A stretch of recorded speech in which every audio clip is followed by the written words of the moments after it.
Nesses últimos cultos, desde semana passada, eu comecei a falar sobre ensino, sobre ensinar, sobre aprender, sobre a importância de ensinar com persistência, certo? E se vocês participaram dos seus pequenos grupos essa semana, vocês devem ter conversado sobre essa questão de ensinar a outros, de pessoas que ensinaram vocês e marcaram a vida de vocês. Então, eu queria começar perguntando: o que você aprendeu essa semana? Quem aqui aprendeu algo diferente essa semana e gostaria de falar em alta voz? Pode falar, Osvaldo.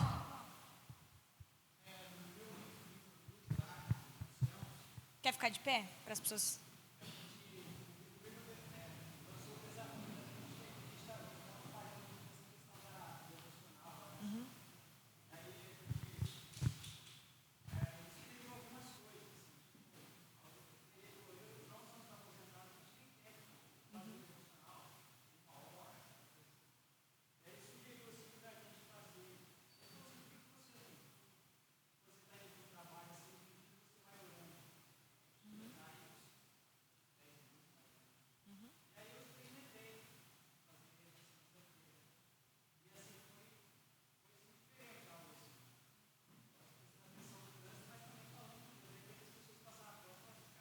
Tá falando sozinho.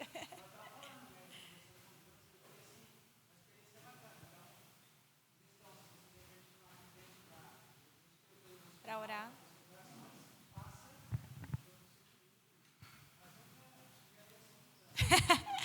Orar a caminho do trabalho. Legal.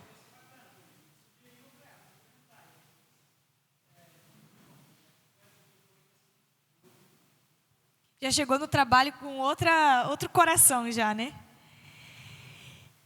Legal, obrigado, Osvaldo. Quem aqui essa semana ensinou algo para alguém e gostaria de compartilhar? Você ensinou Heraldo, Marta? Tirar o quê?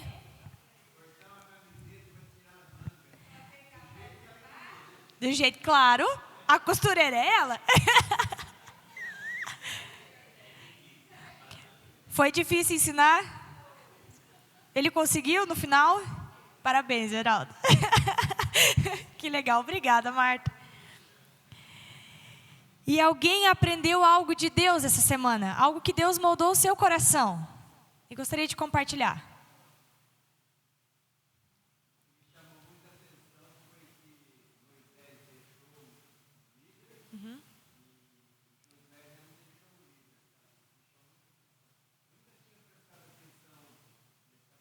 Essa continuidade. Moisés deixou um líder, e o legado de Moisés tem a ver com Josué, mas Josué não levanta um líder. E hoje nós vamos falar exatamente sobre isso. Eu quero que vocês abram a Bíblia de vocês lá em Juízes 2, que é exatamente a sequência disso que nós estamos lendo. E, igreja, eu postei no grupo da comunidade, tem pessoas aqui que não estão no grupo da comunidade hoje ainda, mas eu pedi que vocês trouxessem, quem pudesse, material de anotação. Se você não tem uma folha, lá o acolhimento tem folha, eu só não sei se tem caneta o suficiente. Mas por que trazer material de anotação para o culto? Nós vamos fazer uma experiência hoje, vocês vão fazer uma experiência. Que experiência é essa? Tem pessoas que aprendem melhor, que gravam melhor, quando elas anotam coisas, certo? E como nós estamos trabalhando discipulado, anotar coisas faz parte da cultura de discipulado. Uma frase, talvez algumas palavras. Tem pessoas que desenham, vão desenhando. Isso aqui da palavra, desenham Moisés, desenham Josué, e isso vai ajudando elas a entrar na história. Mas agora eu vou dar um exemplo do Paulinho. Paulinho, por exemplo, não é uma pessoa que gosta de anotar enquanto está ouvindo. Ele espera terminar, terminou a pregação, daí ele anota. Ele anota o que ficou no coração dele.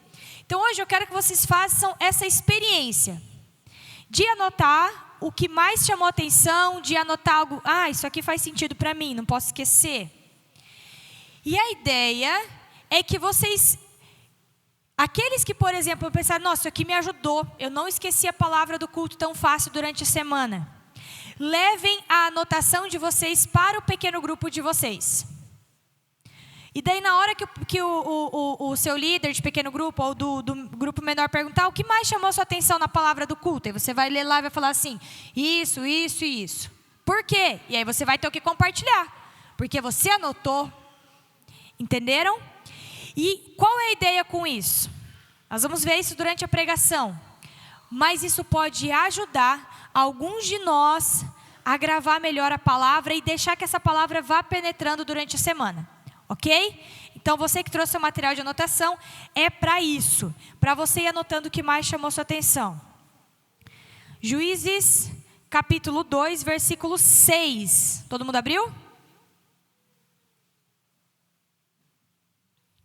O livro de Juízes é a sequência de Josué, né? Então, o livro de Josué vem na sequência do Pentateuco, Gênesis, Êxodo, Levítico, Número e Deuteronômio.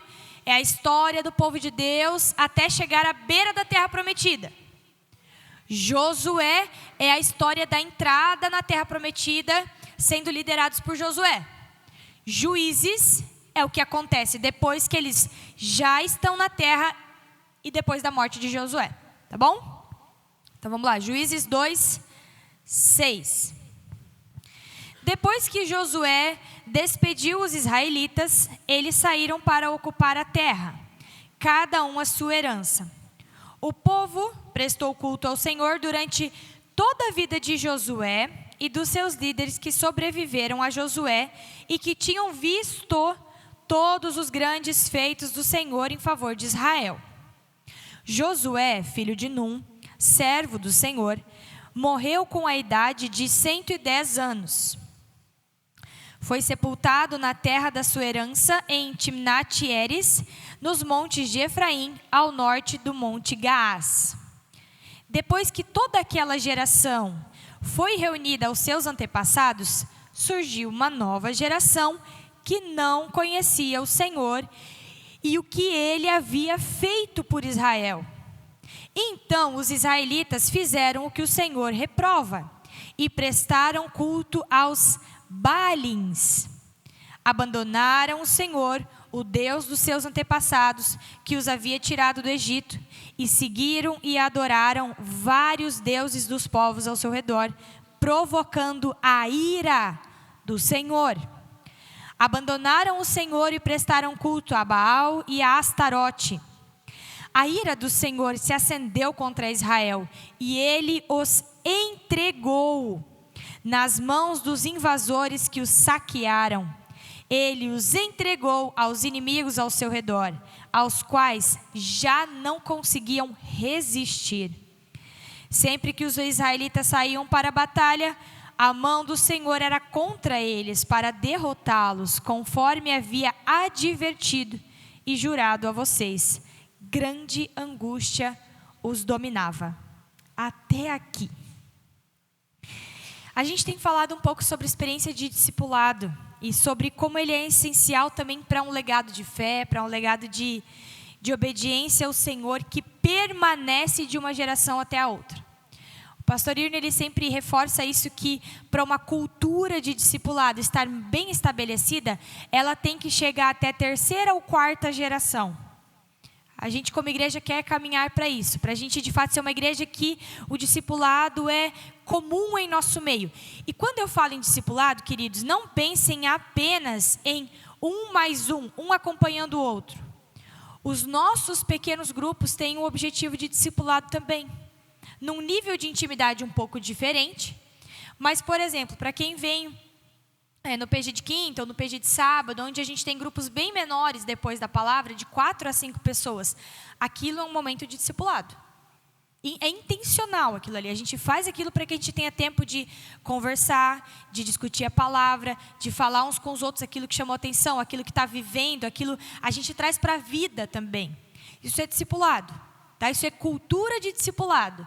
Ou seja, uma forma de ser como igreja, de viver o evangelho, em que a gente aprende não só a ouvir a palavra de Deus no culto, mas a aplicá-la na vida.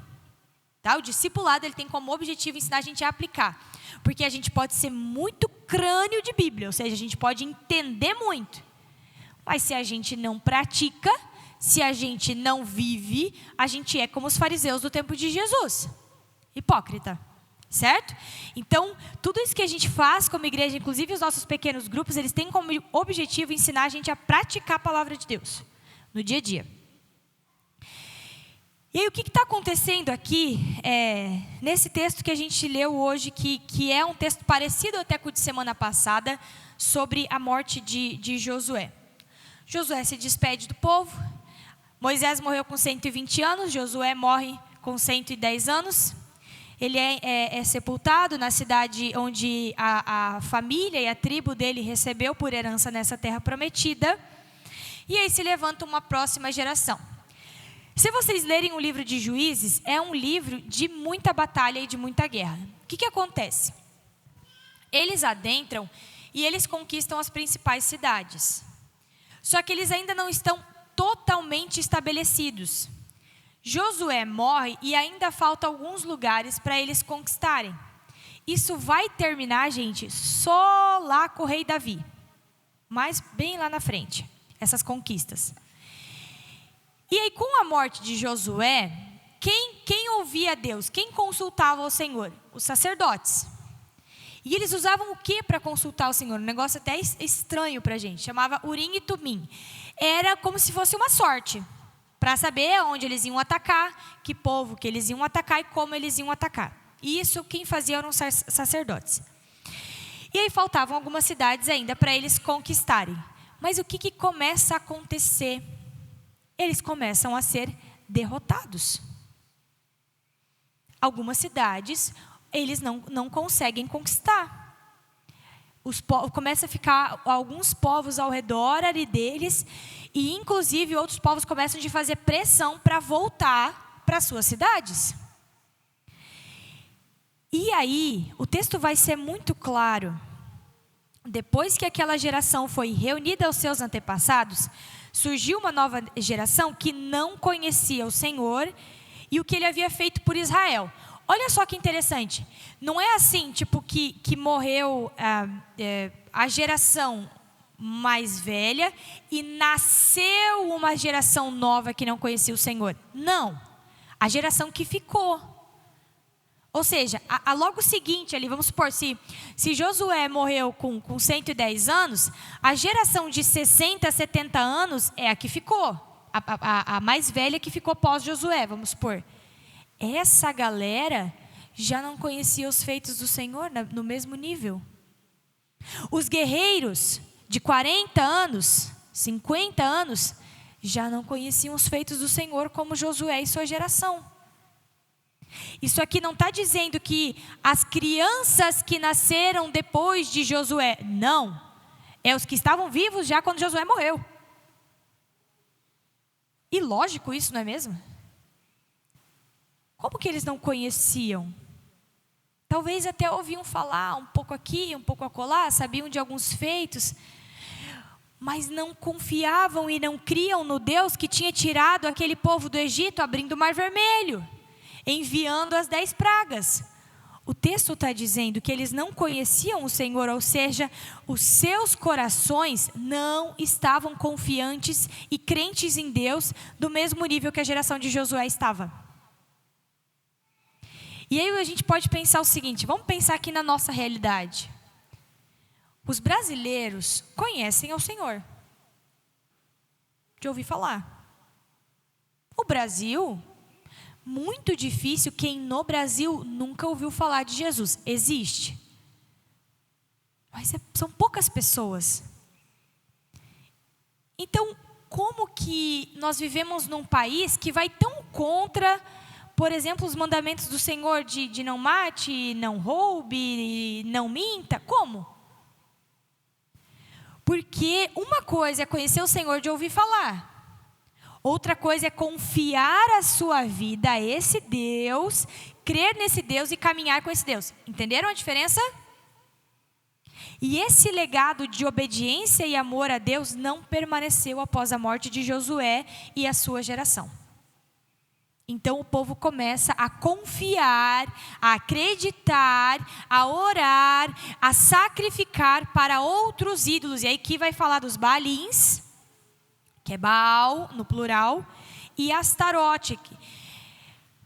Baal vai aparecer muito na Bíblia, Astarote também, mas Baal aparece mais, é o Deus daquelas pessoas daquela terra. Deus de fertilidade, de prosperidade, de chuvas, e aí tem várias estátuas que representam esse Deus.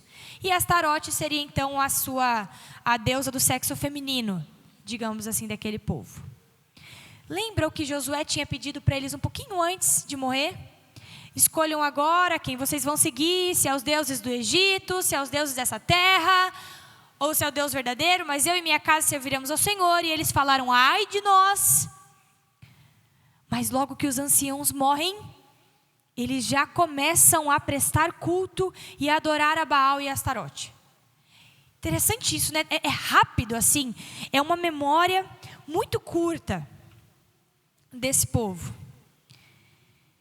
O povo de Israel se perde, aquilo que o Senhor havia dito, não façam, não adorem outros deuses, porque eu, Senhor, sou o seu único Deus. Ele fala isso, ele repete muitas vezes nos primeiros 5 livros da Bíblia, eu, Senhor, sou o seu Deus, não tenho outros deuses além de mim. Isso é repetido diversas vezes. Mas é nisso que eles vão cair, eles vão se tornar idólatras. E aí aqui eu quero de novo reforçar aquilo que eu falei na semana passada. Principalmente para você que é pai, mãe, avô, avó, tio e tia e tem uma próxima geração sob os seus cuidados. E principalmente a você que tem vivido uma fé fiel, sincera e verdadeira. E você pode pensar assim, não, mas eu tenho seguido e a salvação é individual. Salvação é individual. Discipulado, caminhada e santificação a gente vive em conjunto. Uns cuidando dos outros e sendo responsáveis pelo amadurecimento dos outros. Prestem atenção, se vocês apenas estão sendo servos do Senhor, ou se além de ser bons servos do Senhor, vocês têm ensinado propositalmente, intencionalmente, aqueles que são da próxima geração que estão ao teu redor. Que bom, glória a Deus se você é um servo fiel como Josué era. Glória a Deus por isso, de verdade. Aleluia. Mas, quero te dizer que o Senhor te chama a dar um passo a mais. Que é de ensino. Que é de gastar tempo ensinando a próxima geração para ser fiel como você. Por que você acha que Paulo mandava tanta carta para as igrejas? E para igrejas que ainda o desprezavam como apóstolo? Porque Paulo se preocupava que o ensino continuasse. E é por isso que ele pode bater no peito e dizer, sejam meus imitadores como eu sou de Cristo. Ele está dizendo, eu sou um fiel discípulo, eu quero que vocês aprendam a ser um fiel discípulo de Jesus. Passar para a próxima geração aquilo que a gente aprendeu, aquilo que a gente viveu. Claro que se você ensinar e não for exemplo, o seu ensino vira hipocrisia. E aí a próxima geração vai virar totalmente o oposto disso. Ele vai dizer, me falou para fazer isso, mas ele mesmo olha só como ele é. Então, o ensino ele tem que ser seguido do exemplo. Claro que sim. Mas não desista. E quando eu falo isso, gente, a gente trabalha muito com crianças e com adolescentes aqui na comunidade. E eu sei que não é fácil. Você repete, e às vezes você vê a pessoa indo por o caminho errado. E isso te angustia, isso te preocupa, isso te dá medo. Porque vai chegar uma hora em que a próxima geração vai ter que escolher se ela vai servir ao Senhor ou se ela vai servir esse mundo. Mas a palavra nos confia o semear no coração do outro. Quem vai fazer frutificar, quem vai fazer brotar é o Senhor. Mas cabe a nós não desistir de semear no coração da próxima geração. Então, homens, vocês têm tido tempo de discipulado com seus filhos? Mulheres, vocês têm tido tempo de discipulado com suas filhas? Qual foi o último livro bíblico que vocês leram juntos? Qual foi a última vez que vocês sentaram à mesa e discutiram fé? Como é que está a sua fé, meu filho? O que está passando no seu coração? Quem está guiando o seu coração? Conversar, gastar tempo conversando sobre o Senhor. A gente conversa sobre tanta bobageira, né? Talvez a gente não tenha conversado mais, porque o celular tomou isso da gente. Tenta tirar a próxima geração um pouco das telas, para que elas ouçam a tua voz. Elas precisam. Elas não sabem, mas elas precisam. A gente não sabe, mas a gente precisa ficar um pouco menos na frente de uma tela e ouvir mais a voz de pessoas que são referências e estão ao nosso lado, perto de nós. Talvez não seja fácil, quando já tem uma cultura de, por exemplo, cada um come no seu quarto, um na TV, outro no celular. Talvez não seja fácil trazer todos de volta à mesa para conversar, mas é possível. Talvez não seja fácil quebrar o gelo de falar, filho, agora a gente quer começar a ter uma cultura de orar à noite antes de dormir juntos. Talvez é estranho no início, mas a gente consegue, igreja. Quebra essas barreiras para que você ensine a próxima geração. Fecha esse parênteses, eu quero voltar agora para a temática de hoje. Na semana passada eu também falei sobre métodos de ensino, sobre formas de ensinar alguém. E é muito interessante que Deus ele tem as suas metodologias, ele é bastante pedagógico, podemos dizer assim. E a gente sempre pensa que o tempo que o povo de Israel passou no deserto, 40 anos, talvez a gente pense, é só para punir, é só para que morra uma geração. Não é apenas isso. Deixa eu explicar uma coisa para vocês. Aquelas pessoas, quando elas saem do Egito, elas saem com uma cabeça e uma cultura politeísta. Eles conheciam as práticas e a forma de adorar a Deus do Egito. Eles sabiam do Deus de Abraão, Isaac e Jacó, mas você entende que eles não sabiam como adorar esse Deus. Então, para eles, na verdade, Deus era mais um Deus. Por quê? Porque na cabeça deles, daqueles povos, tudo bem adorar vários deuses. É por isso que tantas vezes Deus tem que repetir para eles: eu sou o único Deus, eu sou o único Deus verdadeiro. Porque para aquele povo, o Deus de Abraão, Isaac e Jacó era mais um. Entenderam? Então, são 40 anos de Deus ensinando. Moisés, fala isso para o povo. Moisés, agora você vai fazer assim. Moisés, agora é tal lei. E aí a gente, se você já leu Levítico e Deuteronômio, você vai pensar, gente, para que tanta lei? Para que tão detalhado? Deus queria que o povo entendesse o que é adoração a um único Deus. O que é uma vida rendida a um único Deus, direcionada a um único Deus. Gente, isso é uma transformação de uma mentalidade de todo um povo. Eles iam ser um povo extremamente diferente de todos os povos que existiam na época. Não existia monoteísmo. Não existia crer em um só Deus. Hoje nós temos 3 grandes religiões monoteístas: o cristianismo, o islamismo e o judaísmo. Para nós é óbvio falar que há um único Deus. Para eles não eram. Então pense assim, eles conheceram os deuses do Egito. E segundo Josué, alguns tinham trazido ainda algumas coisas do Egito. Eles falam, agora joga fora. Então alguma coisa ainda estava ali de cultura do Egito. E aí eles chegam lá, e os cananeus, os ferezeus, os girgazeus, aquele povo todo, tem outras estatuazinhas, outros deuses. Não está chovendo, vamos pegar Deus tal e vamos orar pela chuva. A plantação não está indo bem, vamos pegar Deus tal e vamos orar pela plantação. E na cabeça deles não tem problema. Então Deus precisa mostrar para eles que aquilo é mentiroso. Que aqueles deuses são feitos por mãos humanas. São manipuláveis. E Deus não é manipulável. Deus não é feito por mão humana. Ele é Deus. Então a didática de Deus de ensino demora tempo. Porque nós, quando somos forjados dentro de uma cultura, demora para mudar, gente. Demora para mudar. Esses dias eu estava num grupo grupo de discipulado, e aí uma mãe que já eu sou a mãe que tem criança, daí tem as mães que têm adolescentes e a mãe que já tem filho adulto, né, que já é vó. E aí uma mãe falou assim, cara, todo dia eu tenho que falar pro meu filho, todo dia, são 14 anos falando pro meu filho tirar o prato da mesa e levar na pia.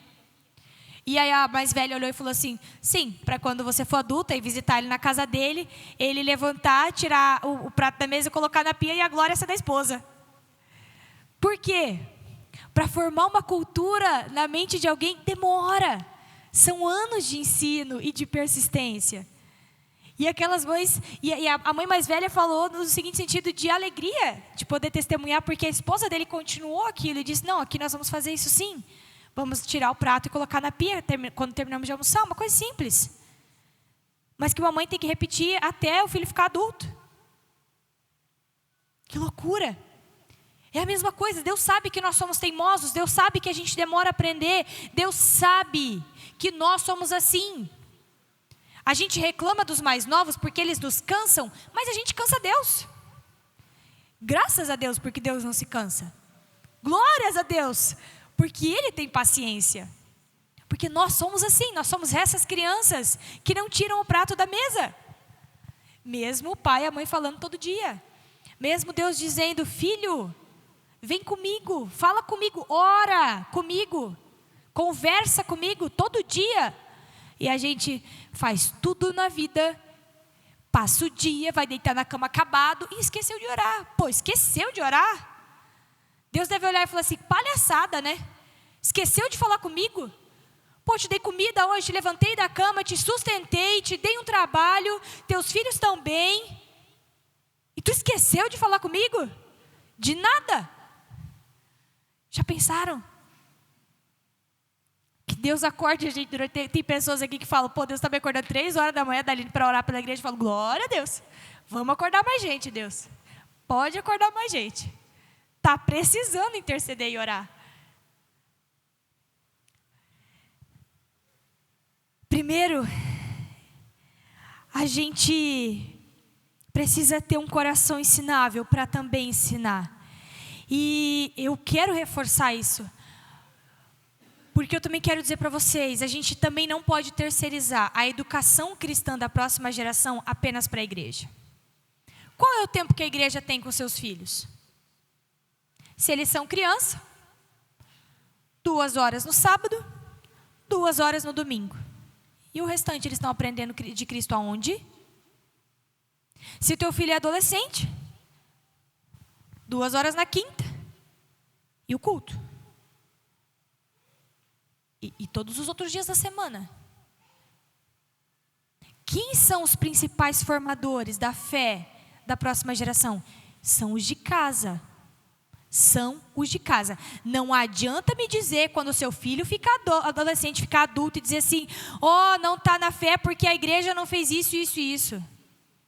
Poxa vida, a igreja tinha 2 ou 3 horas por semana com o seu filho. Todo o resto foi contigo, irmão. Eu lamento te informar isso. Claro que a igreja, e quando eu digo igreja não é instituição, não é a pastora não, igreja é todo mundo aqui, tá? A igreja tem uma grande responsabilidade na fé uns dos outros, e a gente não pode fugir disso, e não iremos. Mas, ensino diário, parte das casas, parte numa conversa no carro, quando você está indo levar o seu filho para a escola. Está orando no carro, fala assim, filho, vamos orar junto comigo? Eu vou orar em voz alta, você quer orar também? Tem algum motivo? Ah, mãe, hoje eu tenho uma prova, vamos orar pela sua prova então. Hoje é um momento de oração com seu filho. São coisas simples. Está indo para o banho. Filho, como é que foi seu dia hoje? E aí, como é que foi a prova? Ah, foi assim, assim, assado. É que no meu caso eu ainda dou banho nas minhas crianças, né? Mas a gente precisa olhar qual é o contexto de família e qual o momento que a gente tem, que o Senhor nos oportuniza a conversar sobre a fé. Abre a tua Bíblia agora, lá em Deuteronômio 6:4. Deuteronômio, um pouquinho antes, capítulo 6, versículo 4. Esse é um texto que eu já trabalhei aqui, eu acho que há 2 anos atrás.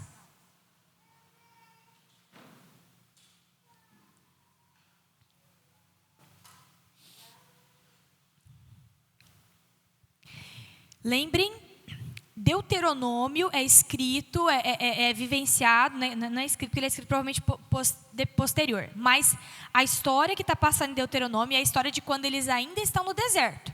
Então é bem antes do texto que nós lemos de Juízes. Deuteronômio é aquilo que Deus passou para Moisés passar para o povo. Então vamos lá, Deuteronômio 6:4. Ouça, ó Israel, o Senhor, o nosso Deus, é o único Senhor. Ame o Senhor, o seu Deus, de todo o seu coração, de toda a sua alma e de todas as suas forças. Pausa aqui. Lembra que eu falei que Deus vai repetir isso aqui trocentas vezes? Era extremamente importante que fosse repetido mesmo, para que o povo aprendesse a adorar apenas um único Deus. Versículo 6. Que todas essas palavras que hoje lhes ordeno estejam em seu coração. Ou seja, aquilo que eu aprendi precisa primeiro estar em mim. Primeiro precisa estar no meu coração, cravado. Ou seja, precisa moldar quem eu sou. Amar o Senhor, meu Deus, de todo o meu coração, precisa moldar a minha vida. Para daí, versículo 7. Ensine-as com persistência a seus filhos. Converse sobre elas quando estiver sentado em casa, quando estiver andando pelo caminho, quando se deitar e quando se levantar. Amarre-as como um sinal nos braços e prenda-as na testa. Escreva-as nos batentes das portas de suas casas e em seus portões. Deus está dando um método, uma técnica para se ensinar às próximas gerações. Ele está dizendo assim: ame o Senhor, seu Deus, de todo o seu coração, e que isso esteja cravado no seu coração. Que a sua vida seja de amor a Deus, seja de fidelidade ao Senhor. E então, comece e ensine aos seus filhos tudo isso que está no seu coração sobre o Senhor. Como que eu vou ensinar? A todo momento, no cotidiano do dia a dia. Quando se deita e quando se levanta, quando está andando pelo caminho e quando está sentado em casa. Ensino cristão tem a ver com a nossa vida. E por que eu digo isso? Porque é como se a gente separasse a vida cristã como uma parte da nossa vida. Entende? É como se fossem fatias de pizza, e Jesus e a fé e a vivência de fé é uma fatia, e o meu trabalho é outra fatia, e a casa é outra fatia, e os filhos são outras fatias. A gente tem que entender que Jesus é como se fosse a massa. É o todo, ele está no todo. Então, viver a Cristo, falar de Cristo, conversar sobre a fé, não é quando eu entro naquela fatia. Às 10 horas da manhã ou meio-dia, quando eu estou em casa, eu vou falar sobre fé com os meus filhos, porque é esse o momento de Jesus lá em casa. Não. Ele é a base, ele tem que estar no todo. E isso é uma mudança de cultura para a gente. Porque a gente, por exemplo, separa o domingo para estar com o Senhor e ouvir o Senhor. Amém? Glória a Deus por isso. Parabéns. Mas, além do domingo, Deus está em todos os dias, em todos os momentos, em todas as horas. Entende? Isso é um método que Deus está te dando, que Deus está dando para a gente. Mas, que aquela geração de Josué não conseguiu passar adiante. Eles não conseguiram cravar isso no coração da próxima geração. Diante de tudo isso, igreja,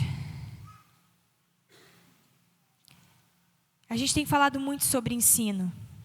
E eu quero dizer para vocês que eu também tenho trabalhado isso aqui, não só para que vocês formem as próximas gerações no sentido de filhos ou netos, mas que a gente possa formar a próxima geração de jovens, adolescentes e crianças dessa comunidade.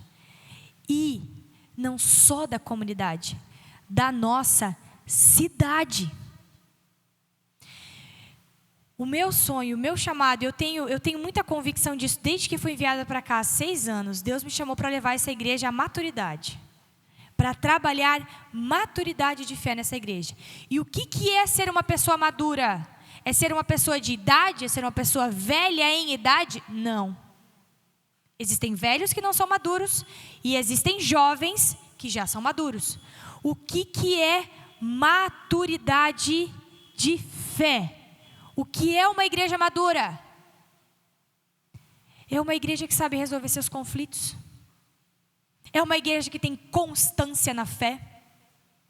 É uma igreja que não fica apenas olhando para as suas intriguinhas, para os seus probleminhas. Ah, tal pessoa melhorou torto. Ah, a pastora falou isso que eu não gostei. Ah, a pessoa do louvor usou uma roupa que eu achei inapropriada. Ah, Entende? Uma igreja madura, ela sabe resolver essas coisas de forma saudável. Ela sabe resolver as pequenas coisas de forma saudável. Por quê? Porque os olhos dela estão fixados na missão de Deus para fora. Igreja, enquanto a gente ficar apenas olhando para aquilo que é interno, para os nossos probleminhas aqui dentro, porque isso aqui, aquilo ali, os detalhezinhos aqui dentro, a gente nunca como igreja vai fazer diferença da porta para fora. E é por isso que eu tenho trabalhado ensino. É por isso que a gente tem trabalhado sobre discipulado. Porque nós temos visto que pessoas que são discipuladas, pessoas que se colocam com o coração ensinável, que são fiéis nos cultos, que são fiéis no seu pequeno grupo, e no seu pequeno grupo abrem o seu coração, buscam bons conselhos, que quando tem algum problema na vida, falam, Oswaldo, preciso conversar contigo sobre isso, isso, isso. Eu sei que você é uma pessoa fiel no seu trabalho, estou com um problema no trabalho, preciso conversar com você sobre trabalho. Pessoas que buscam bons conselhos. A gente sabe que essas pessoas amadurecem. A gente tem percebido isso. Elas param de ser inconstantes na fé. E igreja, a gente tem sonhos. Eu tenho um sonho muito grande dessa igreja ter algum projeto para essa cidade. Eu tenho um sonho há muito tempo. Eu oro por isso. A gente precisa começar de olhar para fora. Essa cidade tem aumentado o número de moradores de rua. Essa cidade tem crianças menores sendo introduzidas no crime todo dia. Essa cidade tem mulheres que apanham dentro das casas todos os dias. As nossas crianças têm crescido sem saber ler e interpretar um texto. Como que a gente vai ter uma igreja madura daqui 20 anos... Se a próxima geração não sabe interpretar um texto, como é que elas vão interpretar a Bíblia? Eu me preocupo com isso. Se a gente já tem dificuldade de interpretar um texto bíblico, imagina as próximas gerações que estão saindo da escola sem conseguir ler e interpretar um texto. Igreja tem que se preocupar com isso. Não vai mais existir igreja madura. Porque o povo brasileiro não vai conseguir interpretar a Bíblia. Vão ser levados por qualquer doutrina.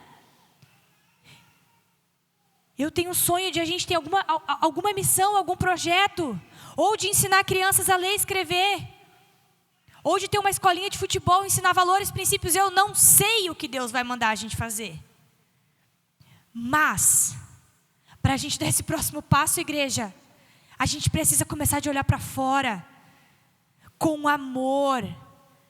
Pelas pessoas que ainda estão perdidas, por aqueles que ainda não conhecem o Evangelho. A gente precisa ser evangelista, a gente precisa ser missionário, a gente precisa pregar, a gente precisa ensinar os que estão crescendo. A gente precisa levantar uma próxima geração de jovens e adolescentes que vão ser fortes e firmes na fé e vão continuar aquilo que nós estamos começando. Essa igreja é uma igreja jovem, essa igreja tem só 30 e poucos anos. Será que quando ela tiver 100 ela vai existir ainda? Será que quando tiver 150 vai haver uma celebração quando ela tiver 100 vai haver uma celebração de centenário alegre e vibrante aqui dentro? Será? Será que o Evangelho, será que nós vamos transformar vidas nessa cidade? E eu me alegro muito porque eu sei que Deus tem trabalhado em igrejas específicas dessa cidade para trabalhar pontos específicos. Nós temos igrejas que têm trabalhos belíssimos com dependentes químicos. Nós temos igrejas que têm trabalhado muito na formação cristã de crianças. Nós temos igrejas que têm proporcionado lindos projetos para a cidade. O que Deus está chamando a gente a fazer? A gente, não a pastora, não os presbíteros, nós todos. E isso não começa no macro.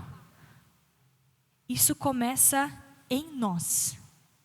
A gente precisa ser fiel a Deus, ter um coração ensinável e ensinar a próxima geração. Amém, igreja? Amém? Glória a Deus, quero convidar vocês a se colocarem de pé. Eu quero que a gente tenha um tempo de oração por isso.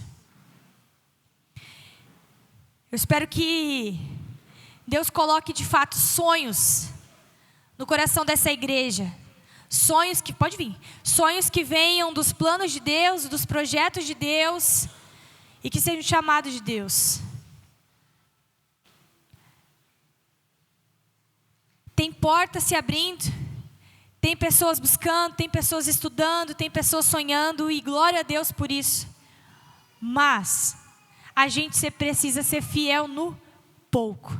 O que é ser fiel no pouco? Não falte no seu pequeno grupo. Não falte no culto. Isso aqui é um tempo de discipulado e de ensino. Eu vou ser bem sincero com vocês. Eu não sei como alguém consegue pegar uma pregação de uma semana e não dar outra e ficar com o negócio incompleto na cabeça. Eu não daria conta. Eu ia ficar agoniada. Seja fiel no culto. Leve outras pessoas a serem fiéis no culto. Explique para elas o porquê a gente precisa ser fiel no culto. Se vocês não saem daqui hoje mudados e transformados por essa palavra, talvez precise ouvir de novo. E entender o que é o culto. O culto, Deus lapida a gente, Deus molda a gente. A gente vem ao culto para adorar o Senhor? Vem. Mas é no culto que Deus mexe com a gente. E é no pequeno grupo que a gente compartilha isso com os outros. Uns carregam os outros, uns ajudam os outros. Para honra e glória do Senhor. Amém?